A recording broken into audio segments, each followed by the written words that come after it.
Tight करत जा म्हणजे केस निघणार नाही. बाद अंडा. 7 करोड. मी माझ्या नवऱ्याला वेणी घालायला सांगितली. नवऱ्याने एवढा भाग नाही असं धरून टाकले का तर त्याच्या वेणीमध्ये येईना. काय मागचं फक्त पेढे तेवढे आलेत. पहिल्या टाइममध्ये एवढं आले तेवढं पण तुला देऊ नको. प्रयत्न चांगला आहे. वरून घालायला एकदम प्रॉब्लेमॅटिक होणार आहे. मला एकदम थोडी कळणार आहे. तुम्हाला सांगितलं तुम्हाला येतं काय तर उगाच आपलं. मी तुला ना आता मगाशी डिवायडेशन करून दिलं होतं. बरं ठीक आहे, पहिलं हे घाल, मग परत एक दुसऱ्या प्रयत्नात आपण परत प्रयत्न करू. दुसरा का शेवटचा येईल? नाही, तोपर्यंत येत नाही. शेवटचा येईल. Few moments later. माझे केस एवढे लांब आहेत म्हणून संपत नाहीये की गंडा लागले. सवय नाहीये म्हणून. केस लांब आहेत म्हणून काही मुलगी नको. तुम्हालाच आवडतात लांब केस. मी तर म्हटलं मी थोडेसे ठेवते.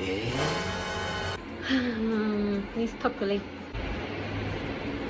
वा वा वा वा वा काय सापा. 7 करोड. हे बघा जमलंय. एकदम पुढचे मला नाही जमणार. मला कसं जमलं एकदम पुढचे काढायला. तुझी नेम परत सेपरेट घालू शकतो तू वरती. काय सोडलीस का परत? अरे चांगलं जमलं होतं तुला, पण मला मागचे तर पुढचे तर मला जास्त घ्यायचे आहेत केस, कारण की मला वैताग आला एवढे मोठे केस सांभाळून. आता येईल ना घालायला नक्की ना. टाईट करत जा म्हणजे केस निघणार नाही परत त्या वेणीतून. बाद अंडा.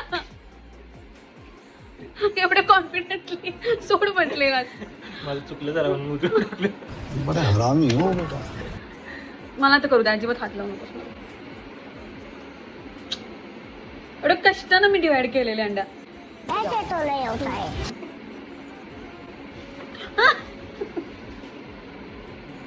प्लीज अनिकेत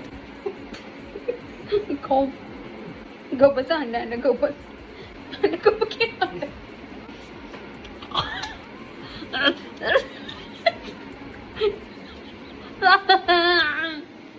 डोळे टाकले तर चायनीज सारखे मी चुकतो. आहेत काय नाही तेच कळत नाही.